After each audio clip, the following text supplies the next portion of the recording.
Welcome to Resin and Roche. I'm here to transform simple ideas into stunning resin creations. Let's dive right in. So today, I'm going to try my hand at making pigment pastes. I'm using two of these little tools. One is my makeshift paint palette. The other is a mortar and pestle. And this one is a bit on the rough side. It is actually for chemistry use. And then here I've got the painter spatula, and I'm going to use those, some powder, and of course part A, the resin part. I'm going to use these neon pigment powders that I found on Temu, and they are neon. It's the only ones I found that weren't mica. So these are solid matte pigment powders. And let us see how they perform with resin. I'm very excited. So let's start. I'm choosing the blue here. I'm going to make 3 of these colors. I'll show you in real time how long it takes to mix this. And then with the rest of the colors, I will put you in a time lapse. So this doesn't take too long. I know it gets a bit boring, doesn't it? And once you've seen it once, you already know what you're doing. You can watch through the quickly, fast hands way. And yeah, and then Bob's your uncle. So what I'm doing here is just pressing down with my spatula and getting rid of any lumps that came, in the powder. It is a fine powder, but sometimes they come with a little bit of lumps. So just press that down and then add a little drop of your part A. Now, the actual recipes is meant to be 3 parts pigment powder to 1 part of resin. Okay, but because I don't have that much pigment powder, I'm making such a tiny little amount, just good enough for 1 project. Now, if you want to make the bigger amount and put them into little jars, you can use the mortar and pestle method, which we will do later. So here I am just mixing that blue. It's a lovely darker blue now that it's mixed with resin. And just continuing mushing it down and scraping it to the center. Just making sure you've got all the lumps, everything is nicely incorporated, and you've got a uniform mix. This is really exciting for me. I don't know if a lot of you have seen the live interview, the live Q&A I did on Andy from CCUK's channel. We did have a little conversation about my frustration in not being able to find proper pigment pastes here in the Philippines where I live. So we were talking about using the pigment powders, making our own, or someone also suggested in the live chat that, I think it was Frosty, shout out Frosty, I'm going to try eyeshadow as well. So that's coming up in a little bit. I'm very, very excited to see how well it works with resin. So now that's all mixed, I'm just going to scrape it and put it into this little container. Well, not container, but one of these tiny little medicine measuring cups. And then for the next few colors, we're going to fast forward. I did a purple color and an orange. So enjoy the speed. See you in a bit. Oh, by the way, I'm back again, sorry. Before I go into the time lapse, I want to tell you that this is very easy to clean. This is the easiest method to do for cleaning. All you have to do is use baby wipes. If you've got stubborn pigments, you just spray some alcohol, isopropanol into the baby wipe, and it just cleans right off. And then you're ready for the next color. So let's go super speed now.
Doing the frosty suggestion, which is taking eyeshadow and using that as a pigment.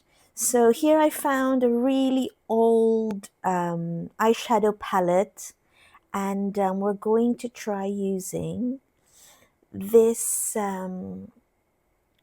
brownish tawny color and see how that works as a pigment. So obviously there are more chunks in this, and I'm going to use the pestle to grind this up before I add my little bit of part A. So that's literally all you do. Grind it up, mix it up using the rough bottom of your mortar. A tap it down a few times to get whatever powder is stuck on the sides. Help it fall down so that everything is uniform. And then, of course, the little drop, one tiny, tiny little drop. And there is the paste. I mean, that was quick. That was really easy to do. So there's no excuse really. Now the question is, how pigmented is this eyeshadow? Like, how strong will the color be? Ooh, I love the color as it is now. It's just a gorgeous bronzy brown.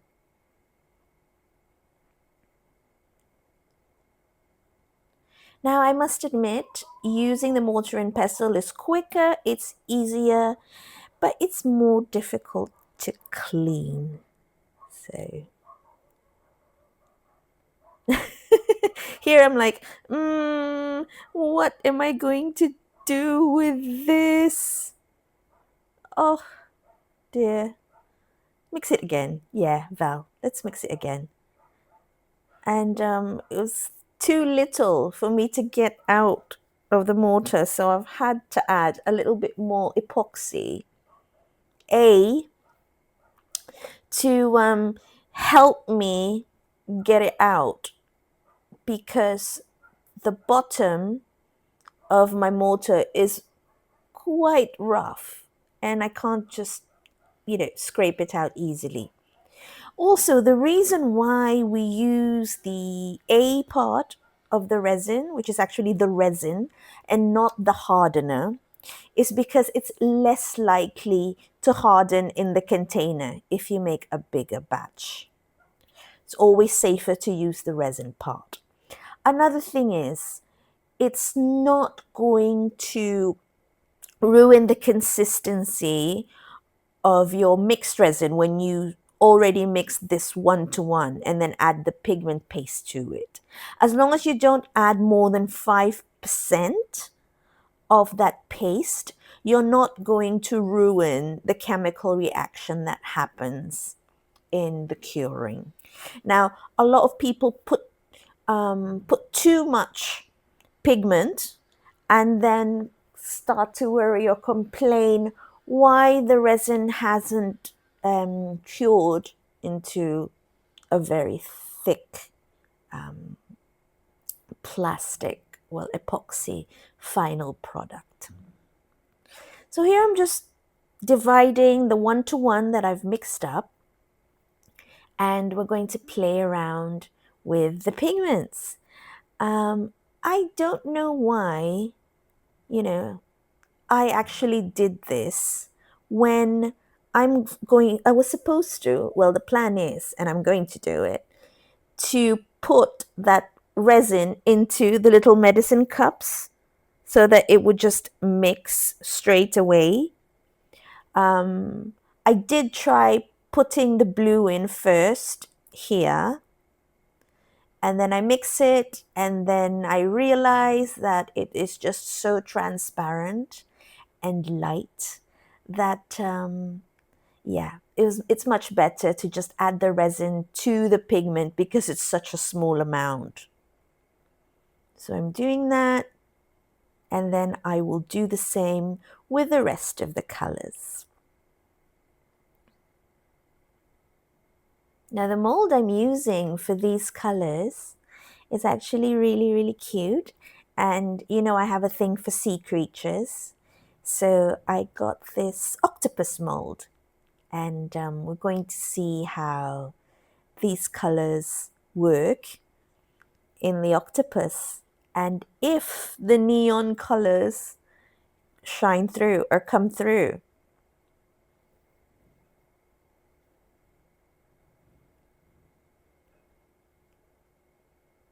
There's the blue. It's got a transparent tinge to it. I was really hoping that I would get an opaque pigment paste, because I already have those resin pigment drops that come translucent. I really want an opaque, strong color like you will get in your countries. But nevertheless, I'm happy. I don't have these particular colors, so just a little bit of joy in my life here with color. Something different, something new to play with. And as you know, I love my experiments and I love playing and doing new things. If it comes out right, brilliant. If it doesn't, whap, whap, try again. I hope you don't get sick and tired of my fails in my experiments, but I just film everything I do. Doesn't matter if it's a success or failure. It's content. It's a learning opportunity, and as long as I'm sitting at this workstation, I am just on cloud nine. This is a healing, happy experience for me. It just brings me so much joy. And I wish I started resin, many, many years ago, as soon as it came out, because I've just realized, well, not realized, but, what was I missing? I was missing a lot. So if any of you, are new to this, looking to take the plunge, my advice to you is do your research, find out about, the proper precautions to take. And I promise you, it is not as scary as you might think. It's actually a lot of fun. Yes, there are some learning curves. Yes, things don't always go to plan. And I'm telling you, resin artists who have been doing it for many, many years have fails too. So it's all part of the process. It's all a bit of fun. It's a great creative outlet. And I really hope that you go make your first item and you will be pleasantly surprised. If not, well, come back to me and tell me what happened.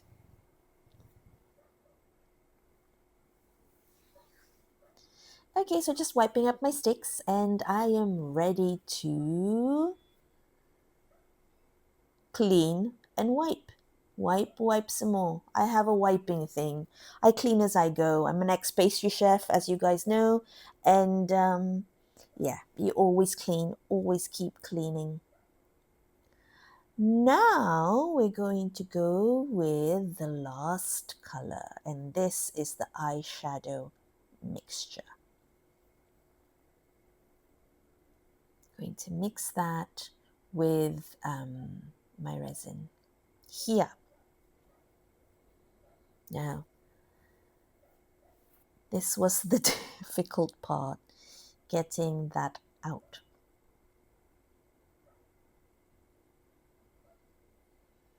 I'm trying it with this spatula.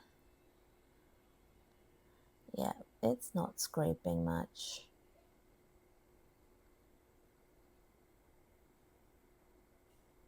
So when you make a big batch of this, you're obviously going to do a lot more and then pour it into a jar. And whatever's left in the mortar is just, unfortunately, going to be wastage. So, which is why I do like to mix just enough as I need, because the cleanup is just so much easier. But if I had enough pigment powder, I would make a big batch and then just do the cleaning once. So let's try this other different scraper and see what I can get from here. Now, as I'm mixing this, I can see that the eyeshadow is actually not as pigmented as the powders. So you can see that it is very translucent here, but I am getting the shimmer from the mica that was in that eyeshadow color. But yeah, you need a whole lot of eyeshadow to get an opaque pigment. And as I said earlier, too much of that is just going to ruin your ratios. So I don't know if I will try the eyeshadow again in the near future. Maybe when I'm desperate for a certain color that I don't have, I might. But as of now, I prefer the powders. So here I am just trying to scrape it within its life, and that's all I've got. So okay, I'm mumbling on. Let's start pouring. Come on, I'm willing myself in the video to get a move on, and let's start pouring because this is a long video.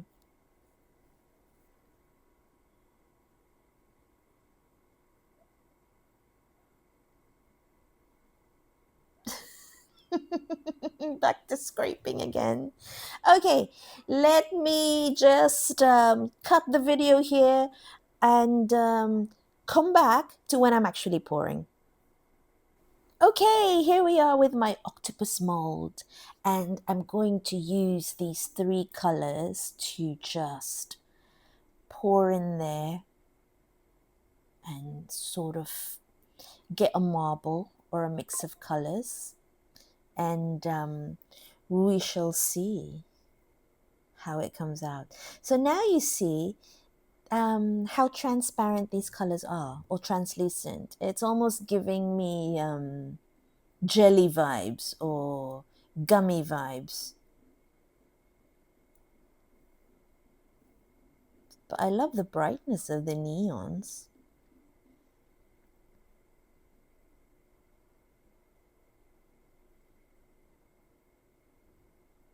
So I'm having fun here, just alternating colors and making sure I fill up all the little tentacles.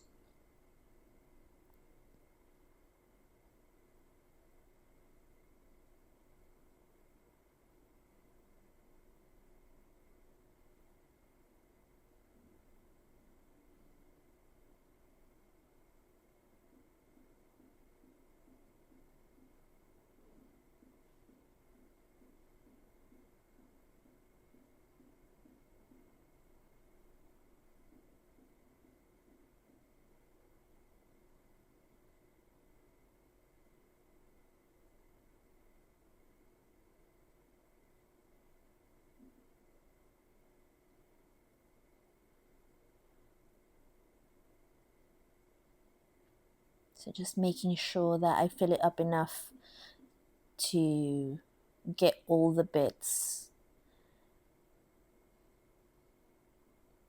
but not overfilling as well.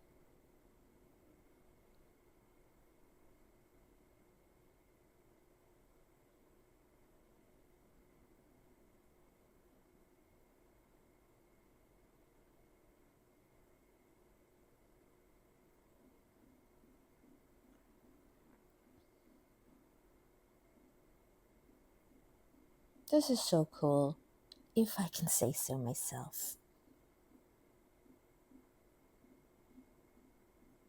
This is a cool mold too. There are a lot of things you can do with the head part to fill it up with all kinds of things, inclusions, and create different themes with octopus. So this might be my newest favorite mold.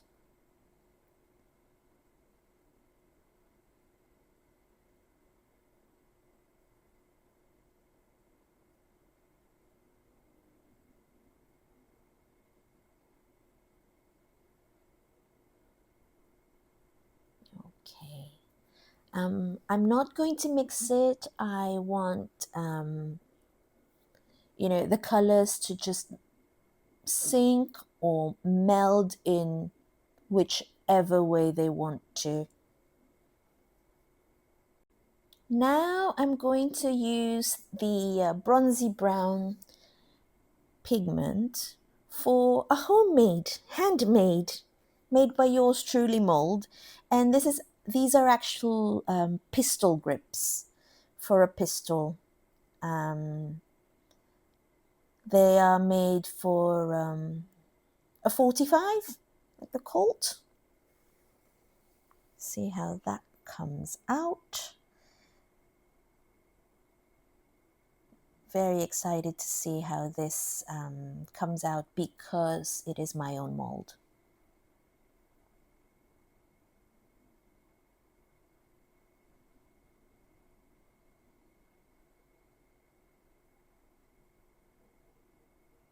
And because it's handmade, I do not want to dome it. Just want it to be perfectly filled without the dome.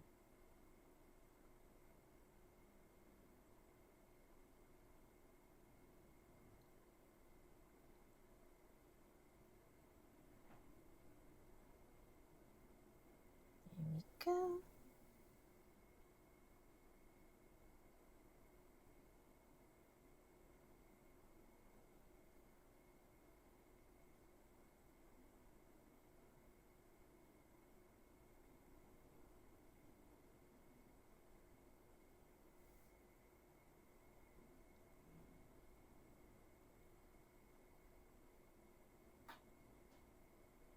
Last but not least, little turtle for the extras.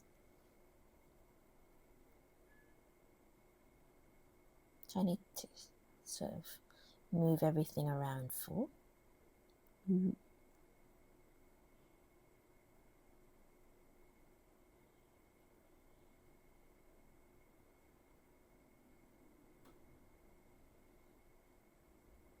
Pop some bubbles. I'm going to pour the extra into this turtle, and then I will see you tomorrow for the demold. Thank you for staying with me this long. But I know I had fun. I hope you did too.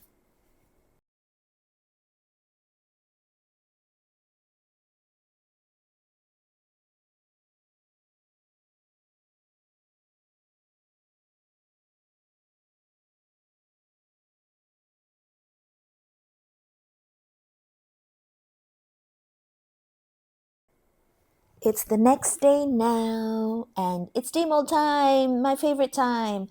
So what I did to clean this mortar and pestle was lots and lots of 99% alcohol and a baby wipe. And I still couldn't get it perfectly clean. So here's our little turtle.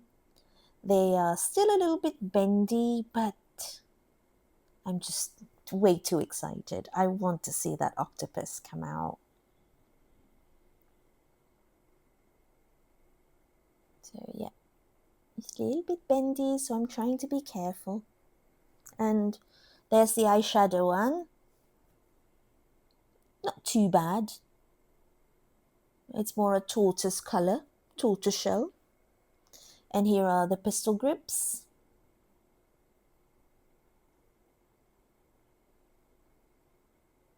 Have to be careful as well. They are still slightly bendy. Whoops.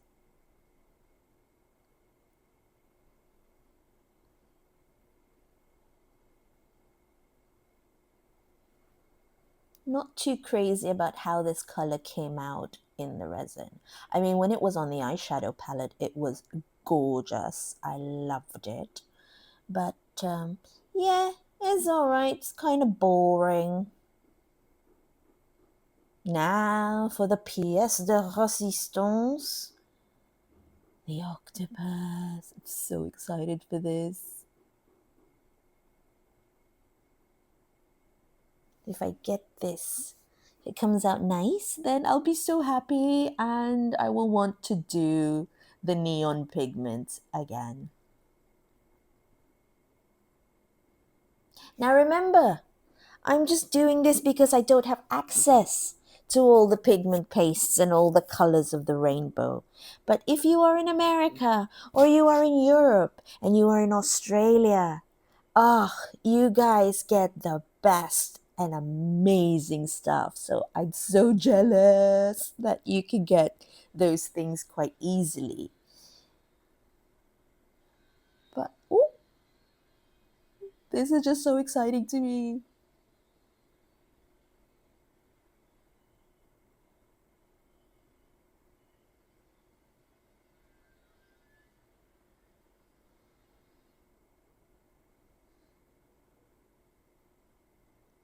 Come on.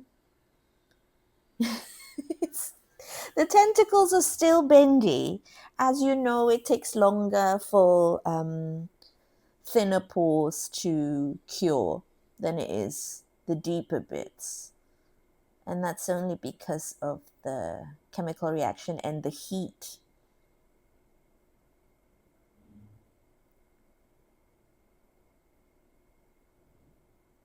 Come on, come on.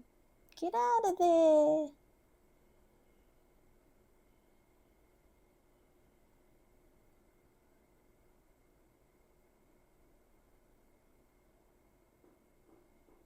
Ooh, I love him. Oh my God, I am obsessed with this octopus. I love how the head sort of got all marbly like that. Okay, I'm going to post pictures now. Thank you so much for watching, everybody, my darlings. Thank you for supporting my channel. Please leave a comment and tell me what you think. Is this something that you're willing to try, or is it a waste of time because of where you are and your easy access to pigments? I'll see you again in the next video. Thanks for watching. Bye.